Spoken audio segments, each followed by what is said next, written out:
Goeiemôre aan elkeen wat ek nog nie in persoon gegroet het nie. Ek moet vir julle sê, dit is soos wat Franco sê, dit lyk my baie minder mense is by die see as wat ons gedink het. Gewoonlik hierdie tyd van die jaar is ons net so diep in die 3.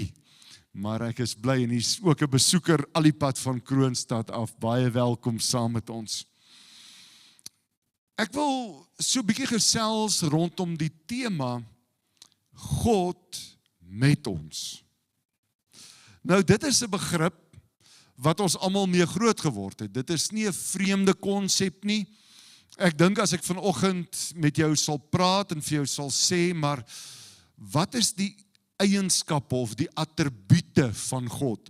Dan gaan ons almal die katekisasie klas deurkom. God is alwetend, God is alwys, God is almagtig, God is alomteenwoordig, God is soewerein.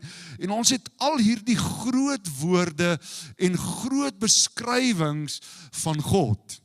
En ons word met dit groot en ons kan dit baie gemaklik resiteer. Ons kan dit napraat. Maar as ons vir 'n paar oomblikke dink aan God met ons, dan is dit eintlik 'n baie ongemaklike gedagte. As ons vir 'n paar oomblikke dink aan God se alomteenwoordigheid, is dit 'n ongemaklike gedagte. En ek wil myself kwalifiseer. Ek het nou die voorreg gehad vir 'n paar keer om Amerikaanse kuiergaste hier te ontvang. En dan het hulle so vir 2 weke het hulle hier kom bly, hulle die kinderhuis kom kyk en ek moes hulle vat Douglas toe om 'n bok te gaan skiet en ek moes hulle trakteer en hulle het hier bedien. Maar in hierdie 2 weke het ek regtig die ervaring gehad van, as so 'n Amerikaner by my is, dat ek soek net 'n bietjie ruimte. Weet nie of jy ook so is nie. Dis goed as mense heeltyd by jou is en daar's verskillende persoonlikheidstipes. Van ons is introverte, ons soek minder mense om ons en van ons is ekstroverte, so ons hervul ons energie as daar mense om ons is. Maar as iemand die heeltyd om jou is en sy opstaan en sy gaan lê en sy gesig was en sy tande borsel en alles hang van jou af, jy is die heeltyd opgesaal met hierdie persoon, dan kom jy op 'n spasie wat jy sê, ek soek net 'n bietjie ruimte. Ek soek net 'n bietjie afstand. Gee my ook net 'n bietjie 'n blaaskans. Nou ek beloof julle, dit is so ek voel elke keer en gelukkig praat ek Afrikaans en op sosiale media hoop ek nie hulle gebruik een of ander vertalingsfasiliteit om nou te luister daar in Kansas nie. Maar dit is hoe ek voel. Maar wanneer ons praat van God en ons dink dat God alomteenwoordig is, dan weet ek nie of dit in jou lewe so is nie, maar daar's tye wat dit nie vir my voel of God naby aan my is nie. En dan's daar tye wat ek hom intens en naby aan my beleef.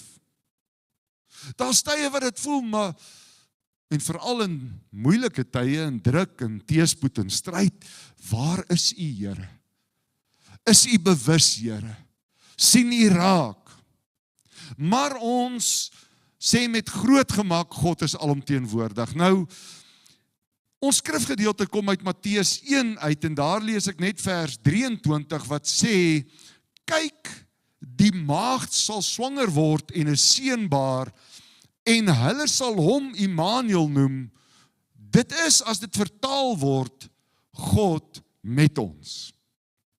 En is dit nie wonderlik as ons terugkyk na die lewe en die bediening van Jesus, dat ons regtig waar dit kan bewonder en eintlik onsself so verbind aan dit, hierdie wonderlike, liefdevolle verteenwoordiging van God op die aarde.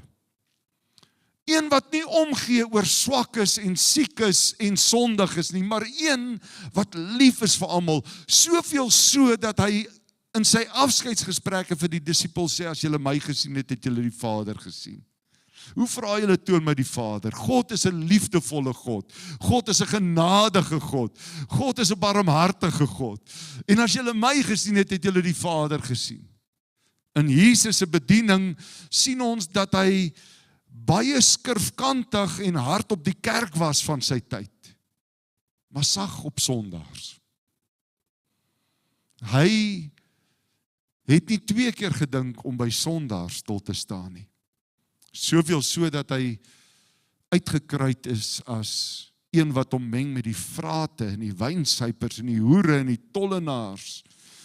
Een wat swak Hebreëus praat, een wat eintlik nie voldoen aan die Jodese eienskappe en vereistes van 'n Messias nie. So as ons kyk na hierdie gedeelte, die maagd sal swanger raak, sy sal 'n seun baar en hulle sal hom Immanuel noem, dit beteken God met ons.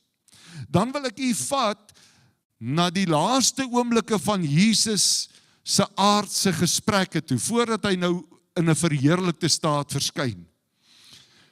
Hang hy aan die kruis op Golgotha en hy roep uit, Eloi, Eloi, lama sabachthani. Nou die Bybelvertalers het dit net so in ons ou vertaling geskryf. En dan sê hulle, as dit vertaal word, beteken dit, my God, waarom het u my verlaat? Nou is ons hierso, die Engels het 'n woord, 'n anomaly, 'n anomalie, 'n weerspreking. As ons sê God is alomteenwoordig, hoe kan hy dan nou weg wees waar Jesus hang? Hy is mos oral. Maar ek wil juis vanoggend met jou gesels oor God met ons, God met jou, God in jou lewe. Want jy sien, sou dit wees dat God se teenwoordigheid so dig en tasbaar en voelbaar die heeltyd was, sou 'n mens nie sy teenwoordigheid die heeltyd kon staan nie. Dit sal jou verdring, dit sal jou oorweldig, dit sal jou uitput. Jy sal nie kan die heeltyd in God se teenwoordigheid, ek praat van God se teenwoordigheid wees, soos wat ons in Jesaja 6 lees, die gerubs roep, heilig, heilig, dag en nag is die Here. So, nou wil ek 'n gedeelte lees in 2 Kronieke 15 vers 2. En dis nou die profeet waarvan daar gepraat word. En hy het uitgegaan om Asa te ontmoet en vir hom gesê, luister na my Asa en die hele Juda en Benjamin. Die Here is met julle as julle met hom is. Luister gou hierso. Die Here is met julle as julle met hom is. En as julle hom soek, sal hy hom deur julle laat vind. Maar as julle hom verlaat, sal hy julle verlaat. Ja. Kom ons dink so 'n bietjie wat ons het mos nou met 'n lekker inleiding begin. Ons het groot geword met die eienskappe of kwaliteite of attribute van God. Alwys, soewerein, almagtig, alomteenwoordig. Maar hier in Kronieke sien ons dat die profeet vir Benjamin en Juda sê, luister hierso, God sal by julle wees as julle by hom is. Maar as julle hom verlaat, sal hy julle verlaat. Dit klink soos 'n weerspreking, want God is alomteenwoordig. Maar hier lê die sleutel of die antwoord. In my en jou as kind van God se lewe, is God teenwoordig so ver as wat ons hom in ons lewe teenwoordig wil hê. So ver as wat ons afhanklikheid teenoor hom verklaar en sê, wees met ons.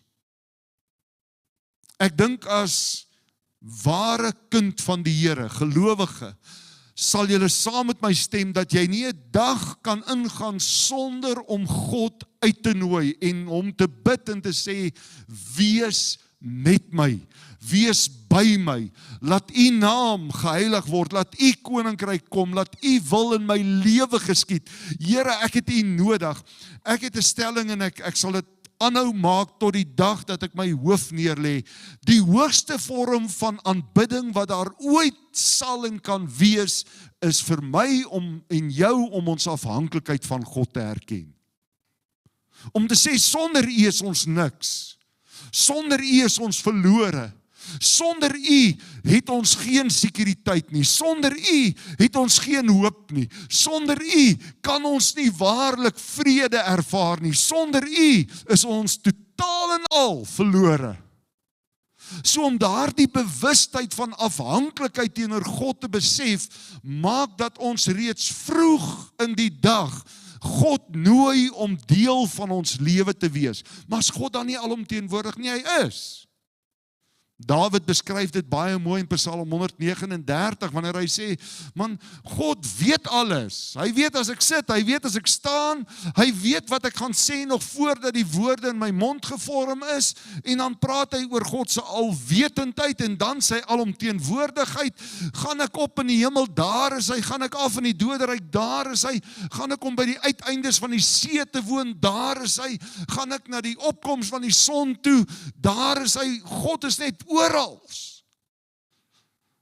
Maar ek en jy moet vanoggend besef, dit wat ons hier in 2 Kronieke 15 lees, is 'n baie belangrike verstaan van God in my en jou lewe.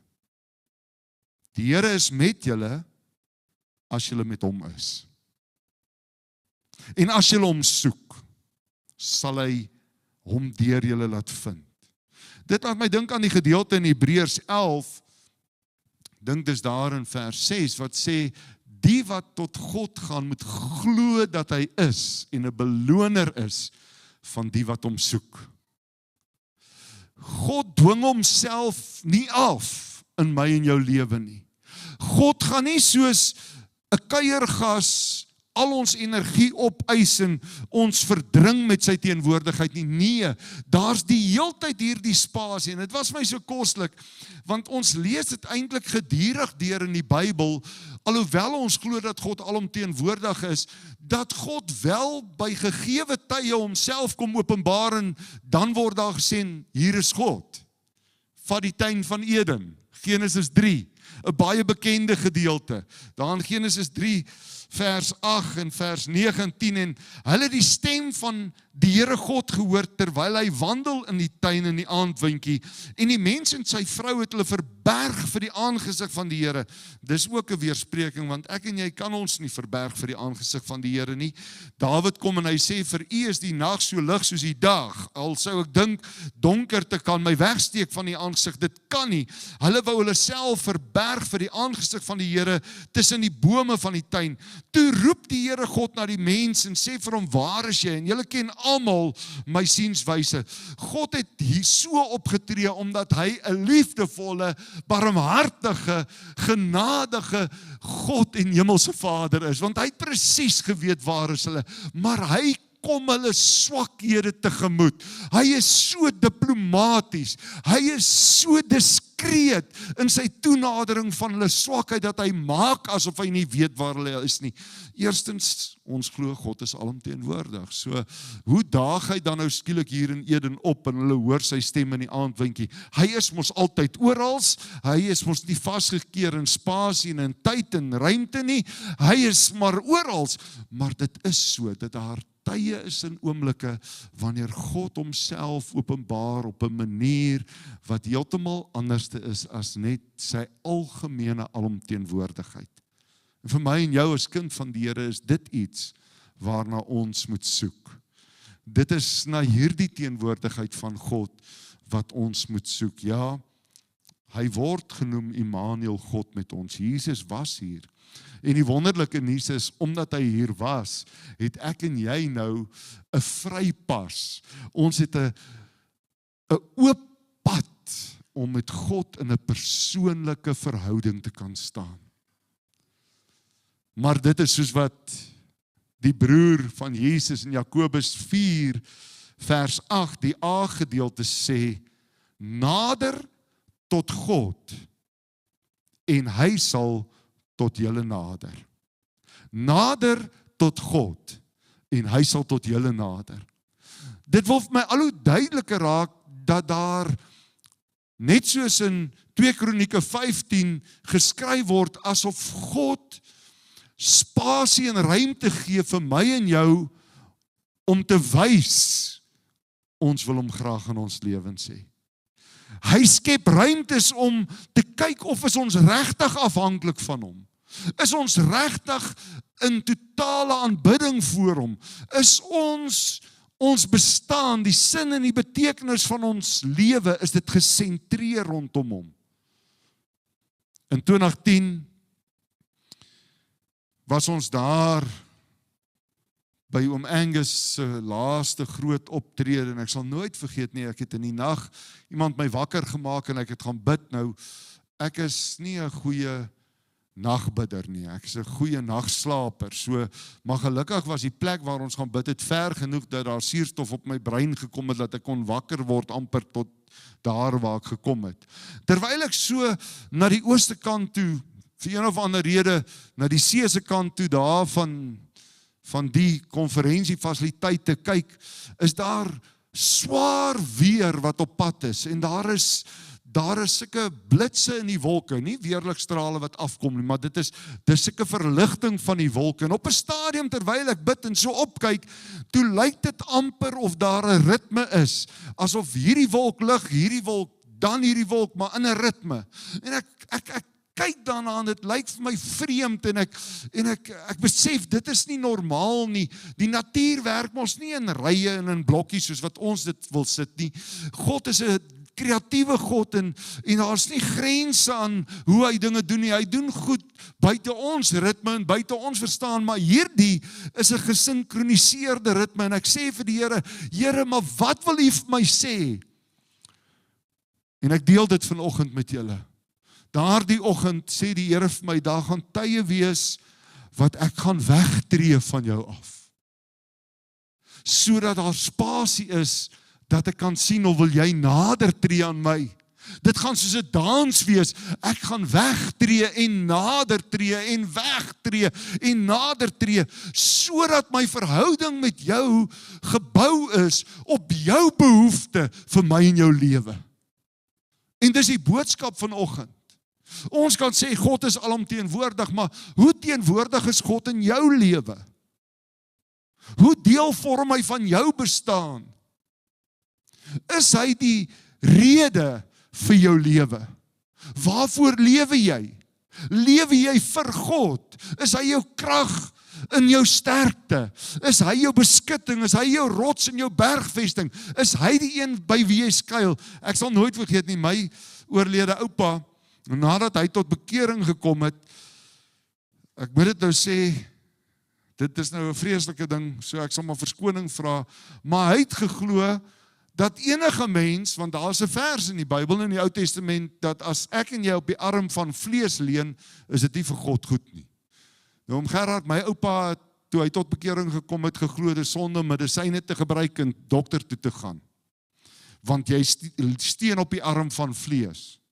En as jong man het ek nou natuurlik na die besigheid so gekyk en ek het oupa gerespekteer want hy was toegewyd en uitverkoop aan die Here en alles wat hy in sy lewe gedoen het, het hy gedoen omdat hy glo God het hom oortuig en God het dit vir hom in sy woord openbaar. So ek sou hom nooit kritiseer nie, man, my matriekjaar, dit is mos nou daai tyd wat jy mos nou slimmer raak as 'n mens, slimmer as jou pa, slimmer as jou oupa, slimmer as almal. Toe kuier ek eendag so by oupa en ouma en ek kyk oupa so en ek sê vir hom, oupa nou, hoekom het oupa val staan in 'n bril? En hy was nie baie geneem met my oor die vraag nie. Maar weet julle wat, een ding kan ek sê, dat ek weet, God het sy toewyding en sy verbintenis en sy afhanklikheid en sy erkenning het hy geëer. Want oupa wou net van God afhanklik wees. Dit was eintlik hoe hy dit gesê het. Hoe hy dit gedoen het was so bietjie soms weersprekend, want soos ek sê, valstande en brille is ook maar menslike hulpmiddels en motorkarre. Verstaan, as 'n ou wil mos nou, volgens die Bybel lees, moet ons almal nou met sandale die pad vat. Ons moet nie eens meer rondry nie, want daar staan niks van karre in die Bybel. Ja, daar is ruiters en waans gewees, maar ons moet versigtig wees, maar die feit van die saak is, oupa het in sy hart die oortuiging gehad, dat sy volkome afhanklikheid van God was. En dis so 'n kind van die Here moet wees. Dit beteken nou nie, jy moet nou jou dokter deur Johnny gee nie. Nee, die Here het dokters die kennis en die verstand gegee. Die ontdekking, julle moet 'n boek gaan lees van Prof. Daniel Lou, Cura Vitae, waar hy praat oor gebrokenheid en siekte in gelowiges se lewens. En hoe dat hy daar skryf, dat dit ook God se genade is, want jy sien die medikasie, wat ons vandag het, is alles medikasie. Ek het nooit geweet, 'n wilgerboom is die oorsprong van aspirine nie. Het jy dit geweet? Disprins, 'n wilgerboom. Ja, gaan Google dit. God het hierdie natuur so geskape en hy die mens in die vermoë gestel om dit te ontdek en dit te ontgin en dit te gebruik tot versorging en tot gesond maak. As God dit nie wou doen nie, sou hy nie. Maar hy het. Die feit van die saak is ek en jy moet ons afhanklikheid teenoor God besef. Psalm 145 vers 18, die Here is naby almal wat hom aanroep. Almal wat hom aanroep in waarheid. Is God dan nie alomteenwoordig? Hy is alomteenwoordig. Maar hy gaan net so teenwoordig wees in jou lewe, soos wat jy hom toelaat om te wees. Soos wat jy spasie gee. En hoe meer spasie en ruimte jy skep vir God in jou lewe, hoe meer gaan jy sy hartklop naby in jou voel klop. Hoe meer gaan jy die ritme van sy asemhaling voel. Hoe meer gaan jy die vingerafdrukke van God in jou lewe sien. Hoe meer gaan jy hom beleef en ervaar, want God is 'n werklikheid. En ek het goeie nuus vir julle vanoggend. Die koster sluit nie die Here in hierdie gebou toe asof hy hier bly nie. Nee, God is alomteenwoordig. Maar hy is so teenwoordig in my en jou lewe as wat ons hom toelaat. En ons verklaring, daai mooi gedeelte in 2 Kronieke 15, die Here is met julle as julle met hom is. As ons terugdink aan ons teks in Matteus 1:23, ons dink dat God mens geword het. En ons dink dat die aankondiging hier is, hulle sal hom noem Immanuel, dit is as dit vertaal word, God met ons. Hy was hier op die aarde. Maar terwyl hy daar aan die kruis hang, moes hy deur 'n spasie gaan, waar God hom verlaat het, vanweë die maat van sonde wat hy op hom geneem het. God het hom gelos daar aan die kruis, sodat ek en jy nooit Gods verlate hoef te wees nie. Is dit nie groot en wonderlike genade nie? Ek sluit af. In Johannes 1, bekende gedeelte, ons almal ken dit goed, vers 1, in die begin was die woord, en die woord was by God. Die oomblik as 'n mens dit lees, en jy dink aan die attributes, en jy dink aan die eienskappe en kwaliteite van God, dan kan 'n mens nie eintlik hierdie vers lekker interpreteer nie, want dit klink asof die woord gelokaliseerd was, op 'n spesifieke plek was. Is hy dan nie alomteenwoordig nie? Is God nie alomteenwoordig? Hy is. Maar dit gaan hier in die Johannes Evangelie om te sê, dat Jesus, dit wat Paulus in Filippense 2 kom sê, het dit geen roof geag om aan God gelyk te wees nie. Hoekom nie? Want hy was God. Hy was by God.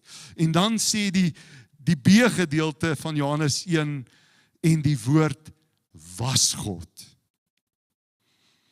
Hy was in die begin by God. Alle dinge het deur hom ontstaan, en sonder hom het nie een ding ontstaan wat ontstaan het nie. In hom was lewe, en die lewe was die lig van die mense, en die lig skyn in die duisternis, en die duisternis het dit nie oorweldig nie. En dan die mooi gedeelte in vers 14, en die woord het vlees geword, en onder ons gewoon. En ons het sy heerlikheid aanskou, 'n heerlikheid soos van die enige geborene wat van die Vader kom, vol van genade en waarheid. Dis van Jesus wat Johannes hier praat. Ja, die maagd het swanger geword en sy het 'n seun gebaar en hulle het hom Jesus genoem, maar hy was Immanuel, God met ons. Ek kyk in die week na so 'n kosbare beskrywing van 'n swangerskap. En in hierdie beskrywing, nou ek is nie 'n dokter nie en ek weet nie hoe dit werk nie en ek weet Prof Nel het vir ons so dik boek gegee in 2006-7 daar rond, toe voordat Franco nog gebore is, in kernverloskunde en ginekologie. Hy is hier op my boekraak. En as ek daardeur blaai, dan besef ek weet niks. Daai man is ver, sy kwalifikasies het soos 'n paragraaf gelyk. Hierdie man het kennis gehad. Maar ek kyk in hierdie week en ek sien iets wat ek nooit weet het nie. Dat die placenta, dit wat die ma se bloed en die ma se organismes en lewe skei van die baba, daardie placenta is deur die vader se DNA gevorm. Ek weet nie om Gerard, het ek die verkeerde goed gekyk nie, maar dit was vir my interessant gewees, toe ek dit sien. Ek weet een ding, Maria het swanger geword, en die woord sê, sy is bevrug deur die Heilige Gees. En Jesus is gebore, Immanuel, God, met ons. En as ek en jy dink aan God se teenwoordigheid in ons lewe, dan is die spieël waarin ons kan kyk van hoe hy met ons wil lewe en hoe hy met ons wil wandel, juis gedokumenteer in die lewe van Jesus. Iemand wat omgee, iemand wat innig jammer kry, iemand wat huil, iemand wat dors het, iemand wat honger raak, iemand wat alles deurgemaak het wat ek en jy deurmaak, sodat ek en jy met vrymoedigheid tot die genade troon kan nader. God is alomteenwoordig. Ja, hy is. God word nie vasgevang of vasgekeer in tyd of in ruimte of in materie nie. God is die outeur daarvan. Hy het die hemel en die aarde geskape. Hy het materie geskep. Hy het die digtheid van suurstof en van water. Hy het die digtheid van elke element op die periodieke tabel het God self vasgemaak. Hy is die outeur daarvan. Hy het die gewig van goud bepaal. Hy het die hemel en die aarde geskape. Maar hy het nie net die hemel en die aarde geskape nie. Hy het vaste tye geskape, tye, dae, jare, seisoene, maande. God is die outeur van tyd. En hy is ook die outeur van lewe. En dis wanneer ek en jy in totale afhanklikheid hom soek in ons lewe, dat hy hom tot ons beskikking stel. Hy gaan homself nie afdwing nie. Hy gaan nie jou oorweldig met sy teenwoordigheid sonder dat jy dit so wil hê nie. God is 'n edele Heer. Hy is 'n goeie God. Hy laat ruimte. En daardie dans is 'n dans wat ek dink in almal van ons se lewe is. Daar's tye wat dit vir jou voel asof God net 'n bietjie weg is, asof God nie daar is nie. En weet jy, daardie tye is vir my en jou 'n geleentheid om te sê, ek soek U in my lewe. Ek wil meer van U hê in my lewe. Ek wil nader kom aan U in my lewe. En dan sal tye wat hy so na ons toe beweeg. En dan minder van ons prioriteite, minder van ons ideologieë, minder van ons verstaan, ruimte maak vir hom. Want jy sien, ek en jy neem 'n spasie op. Ons gedagtes beperk ons tot sekere verstaan en sekere paradigmas en sekere filosofieë en wanneer God in ons spasie inkom, nog elke keer wat hy in die mense spasie ingekom het in die Bybel, het dit hulle hele verstaan en hulle hele verklarings het dit omvergegooi.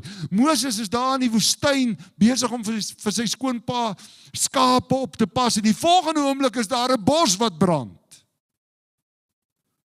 Nou, wie sou kon dink dat God homself openbaar in 'n bos wat brand? God openbaar hom op soveel verskillende maniere deur sy woord en ook in my en jou lewe, mits ons ruimte gee, mits ons so bietjie wegstaan en sê, minder van my en meer van U. God is alomteenwoordig. Maar ek wil vanoggend 'n stelling maak, daar is mense wat sonder God is. Daar's mense wat sonder God lewe. Daar's mense wat sonder God bestaan. Hoekom? Want hulle soek hom nie in hulle lewe nie. En ek en jy moet so 'n bietjie gaan herbesin. Hoe nodig het ons God in ons lewe? Hoe afhanklik is ons van hom? Hoe graag wil ons hom deel hê van ons bestaan? Hoe desperaat is ons dat dit net hy is en nie ons is nie. Dis hoekom Paulus in Galasiërs 2:20 dit mooi vir ons sê. Ek is met Christus gekruisig en ek leef nie meer nie. Maar Christus leef in my, deur my. Ek en jy moet die spasie skep. Ek en jy moet soek. Ek moet 2 Kroniekers 15 vers 2 weer lees. Luister na my, Asa en die hele Juda en Benjamin. Die Here is met julle as julle met hom is. Die Here is met jou as jy met hom is. En as jy hom soek, sal hy hom deur julle laat vind. Maar as julle hom verlaat, sal hy julle verlaat. Jo, dis groot en harde woorde. My gebed is ook in hierdie tyd, dat ons opnuut 'n behoefte aan God in ons lewens sal koester. Dat ons opnuut tyd sal maak vir God in ons lewe. Dat ons hom sal soek met heel ons wese. Kom ons staan en dan sluit ons af.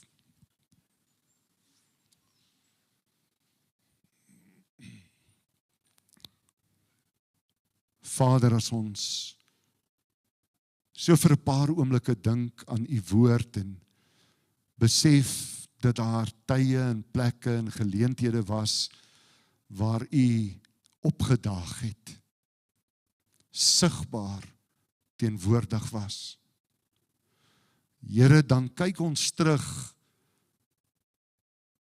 2000 jaar in die verlede en ons sien die grootste uitstalling of expo wat daar nog ooit was van wie u is, van u liefde, van u omgee, van u genade, van u barmhartigheid, van u getrouheid, van u onverbiddelike vasberadenheid om die skeiding wat sonde kom bewerk het, uit die pad uit te neem, om dit uit die weg te ruim. Here, ons kyk terug na die grootste poging in die mense bestaan, om te sê, ek is lief vir jou. Die grootste poging om te sê, ek vergewe jou. Die grootste poging om te sê, ek wil met jou 'n pad stap, ek wil in jou lewe wees, ek wil jou deel hê van my lewe, ek wil hê ons moet saam wees. En ons sê vir u dankie daarvoor. Maar Vader, ons weet ook dat ons ingesteldheid, ons fokus, ons ruimte wat ons skep in ons lewe vir u, die spasie sal wees wat u vul. En ek bid vanoggend, Here, dat ons in hierdie gemeente, in Therapia, Here, dat ons afhanklikheid skaamteloos teenoor U sal erken en teenoor mense. Dat ons skaamteloos sal sê, dat ons het niks, ons is niks, ons het niks om op te roem nie, ons het niks waarop ons kan staat maak nie, ons het God nodig in ons lewe. Vader, ons weet, U is alomteenwoordig.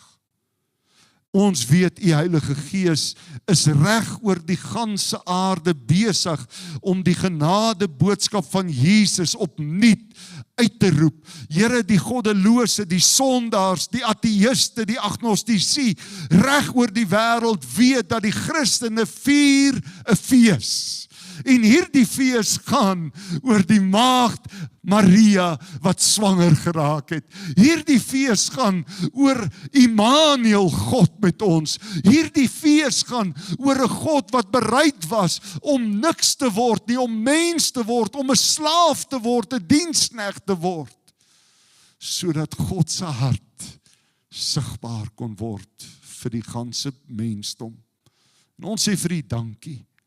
Vader, my gebed is vanoggend dat U Heilige Gees in elkeen van ons harte sal werk, dat ons meer en meer en meer en meer van U in ons lewens wil hê. Want U sê, as ons tot U nader, sal U tot ons nader. U sê, as ons U soek, sal U ons deur U laat vind. U sê, as ons U verlaat, sal U ons verlaat. U sê, dat dit is ons keuse. En ek bid, Here, dat elkeen van ons wat hierdie woord vanoggend hoor, sal kies om nie net 'n gedeelte van ons lewe aan U toe te sê nie, maar om ons totaal en al oor te gee. Ja, Here, met ons hele hart, met ons hele siel, met al ons krag en met al ons verstand, U sal lief hê en ons naaste soos onsself. Seën hierdie woord in ons harte, bid ek in Jesus naam. Amen. Baie dankie vir elkeen van julle wat hierdie tyd saam met ons uitgekoop het. Ons waardeer dit opreg. Ons wil julle egter 'n groot guns vra. Gaan like en volg ons op sosiale media, sodat julle nie uitmis nie. En dan as jy wil weet hoe jy betrokke kan raak by die Therapia familie, gaan na ons webblad by therapia.co.za. Daar sal jy al die inligting kry wat jy nodig het. Ons missie is om siele te wen vir die koning van alle konings. En so ons nooi jou uit, word deel, word betrokke as jy in die omgewing is, kom kuier. En van ons kant af, wees so geseënd en baie liefde van die Therapia familie se kant af.